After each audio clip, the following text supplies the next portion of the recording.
Is Tony Gonzalez? Yes, it's me, Tony Gonzalez from Made in Metal. I'm really glad to talk to you, Udo. Okay, no problem. But now we are going to talk about your recent live CD. When Yes. I read the name of the recording, a pandemic survival show, the meaning of survival could be different for any of us. Why did you decide to name it Pandemic Survival? Yeah, I mean that was like I mean it wasn't it was recorded. The show was in the whole pandemic stuff into last year. It's a survival show, you know. It was the only one and only show also for us in 2020. So that it's just a survival show, you know, that we did something this year. So and normally it was also not planned to do a live recording, audio and also DVD. It was just like when we saw the venue, you know, this old Roman amphitheater. That was like, wow, we have to record this. It looks so great. And then we said, okay, can you help us about camera stuff and blah blah blah? And he said, yeah, I have very good contact to the Bulgarian TV. So and they was also filming the whole thing, and we was bringing our own recording stuff with us from Germany. In the end, I'm really happy that we was recording the show. I mean, that's this evening was also something special for us. And what we knew, this it will be the only show this year. Of course, it was very exciting to do this, and also I think for the fans, for the audience, they also was really excited. That was for them was also the only show what was happened, you know, in 2020. So and from both sides, and everything came together. If you listen to the CD or you watch the DVD, I think you can hear and see the atmosphere, you know. I mean, that was really like something. That was a special evening, definitely. I read that the concert was in September 18, Yes. but I remember that in the last September, the pandemic was going down, and Yeah. maybe when you played that night, do you think that it will be possible to continue playing so soon, or you didn't have that idea? Yeah, no, that was already clear. That was not happen to do anything after this. When they came up with this idea to do the show, that was the end of July. Yeah, then we was thinking, yeah, okay, we say yes, but we will wait. You know what's coming up. So, and then in the end, they said really in the end of August, beginning of September, they said we really want to do this show. We can prepare everything. That was the point where we say when we saw the venue, and then we were said, okay, we prepare everything like filming wise and recording stuff, and also we had to rehearse. You know, I mean, we didn't play for 9 months. So we were lucky also in September. There was no problem for flying. I mean, we have one guy coming from Russia, one guy coming from Slovenia. I come from Ibiza, and the two guys are in Germany. Okay. But everything was working, you know, the flights, no problems with flights. Hotels are open. We found a good rehearsal room, and it was maybe the right point to do it. In the end, really, we was flying to Bulgaria, and also everything was well prepared. Hygienic hotels, restaurants, interviews. It was really that they're really taking care of everything. The only thing what we have to change is you will have no people in the front of a stage. They're all sitting in this theater, you know, but there will be no people directly on the stage. There was like to say, okay, anyway, it's better to have this show, and then we will see what's coming up. And then we said, yeah, how many people you expect? Yeah, they said maybe so 2,500 and 3,000. And we said, what? How you handle this? Yeah, we have prepared everything. We are prepared. Yeah, and then one good thing was after the show, 1 week later, we was calling our stage manager in Sofia and said, "Hey, you hear anything? Is there some infection? What's going on or something?" They said, nothing. I mean, they did a really good job, and yeah, in a way, we can say we were lucky to do this. When you did that, the band comes from the most ambitious CD in your musical career. We Are One with an orchestra. And Yes.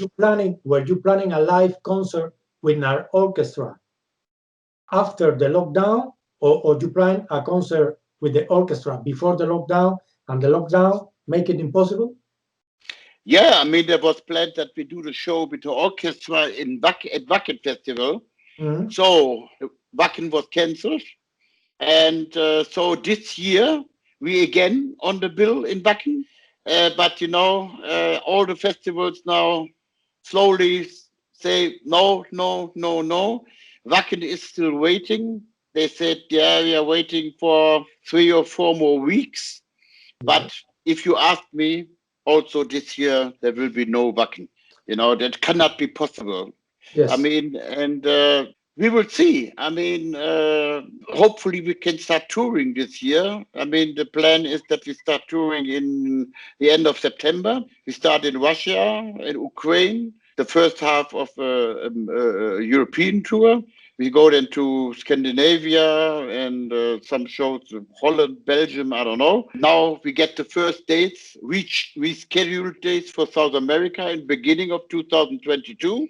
Yes. Then we have to do our American tour. It's also rescheduled for 2022. After this, we do the second half of the European tour.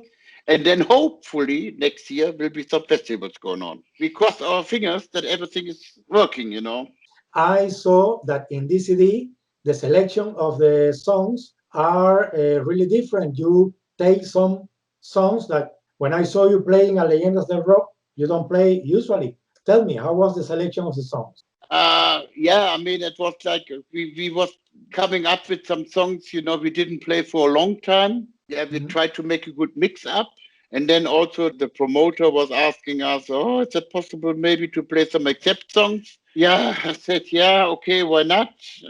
So then we put 5 Accept songs in there. And I mean, it was a really long show. It was over 2 hours. I mean, it's always a nightmare to make a set list, for me. At the moment, we have 16 UDO albums. And now the 17th is coming after the summer. And then also put some Accept songs in there. I mean, this is not so easy. We try to always start thinking which songs we didn't play for a long time, or is there a song we never played and can be interesting, So there's always a discussion going on. And I'm not doing this alone anymore, It's like also the whole band. They maybe said, maybe we can try this song, we can try this one. So in the end, not for this festival, especially, or the show in Bulgaria, but for a normal touring set list, we always have 5 or 6 songs in reserve to try to change them if this song not working, It's not easy. I mean, it's not easy to make a set list. It's a nightmare. The songs from We Are One. It's not possible to play them without the orchestra. Well, you can put the orchestra underneath, from coming from computer stuff on stage. But this is not the same. It doesn't work. So I also read that your average is maybe 180 and 200 concerts a year. Yeah. And last year, 1 concert. Yes. Yeah, that was definitely a crazy thing, But we were really lucky. We had a lot of work with the orchestra album, After we was finished with the orchestra album, we start a couple of weeks later already working on a new UDO album. We were quite busy. Everybody says, we are missing so much, going on tour. But in a way, let's say, it was good that we have something to do, working on the orchestra album and also already on the new UDO album. After 16 albums, you are in this moment doing interviews with media press around the world. How many of them ask you about a set? Well, not that many anymore. I think this is now over, Sometimes they ask me, you are listening to what they are doing? I said, yes. I mean, of course, YouTube, you see, and of course I hear that. Yeah, I mean, but this is in a way far away for me, It's like, of course, it's my history. I was doing Accept, I was creating Accept. Yes. I think this is over. Is there maybe a reunion or something like that? No, there will be no reunion. For what? That makes no sense. So if I really have the feeling to say, I want to just do another evening with only accept songs, I can do that. And the good thing was I can do it then not under UDO, I can do it with Dirk Schneider. And the people know if I'm coming with Dirk Schneider, will be accept songs, you know. So if maybe, I don't know, maybe in 2 years or whatever, maybe I said, okay, why not? Let's maybe do another tour with only accept songs. Everything is open for me, and that's a good thing, you know. I have the orchestra, I have UDO, and sometimes I'm working on some side project. I can do what I want, and that's good. I tell you sincerely that if I go to see UDO and you don't play any song from a set, I will be happy because you have a lot of very good songs. Oh, yeah. But there are some people that are always thinking in the past and say, oh, Yeah. he's not singing accept songs. I bring this subject because in this CD, at the end of the concert, you play 2, 3, or 4 accept songs, and it was Yeah. maybe to make the people feel happy. Yeah, maybe it can be happened. I mean, maybe I was too quick to say after 3 years of playing accept songs with Dirk Schneider, that was nearly 3 years. Maybe I was in a way a little bit tired, you know, to say, yeah, okay. That was also not planned, you know. Normally it was planned just to say make like 10, 15 special shows. After this, maybe I was a little bit too quick to say I never play any accept songs with UDO anymore. Maybe, you know, can be happened the last 3 songs. Not in the main set list, maybe 2 or 3 songs said, okay, make people happy and say, thank you very much and bye-bye, you know. When Ronnie James Dio was alive, one night we were talking about also about all these old songs, the classic stuff. But he, in a way, he said, yeah, you know, sometimes also I'm really tired to do this, you know, all this Holy Diver and what also Black Sabbath stuff. But he said, in the end, the people coming to a show and pay for this, they want to hear that. You are the voice of this song. You are the voice of Accept. And the people want to hear the original one. It's nothing against the other singer. Maybe he's doing a good job. But the people, they want to hear this, also this classic stuff. He said also, can you imagine Deep Purple without Smoke on the Water? No, not possible. In the end, he said, give the people what they want. I mean, but for me, it's like I can do both. If I really want to do only accept songs, then make Dirk Schneider. And in UDO, it's maybe then surprise come some accept stuff in the end. I mean, of course, UDO has a huge fan base after 30 years, you know. And they say, "Boy, come on, you don't need to play." What you said, you don't need to play any accept songs anymore, you know. There is one accept, there is still around, only one guy left. They said, okay, if the people hear the song there, it's maybe not the original voice, but they're doing a good job. But for me, it's also, I can do it or not. That's it. Okay, Udo, this was basically the interview. If you want to say something to the Spanish fans, if you have some plans to come to Spain next year, maybe. What can I say to Spanish fans? Yeah, hopefully everything works next year, that we can do some shows in Spain. But I always think positive. I hope that works, you know, and I'm really looking forward to definitely go on stage again. Spanish audience, always enthusiastic, always a really nice shows going on. Also, the people, what I said, is enthusiastic, singing along, and it's always a really good atmosphere. Hopefully we see us next year. Stay heavy, stay healthy, and take care.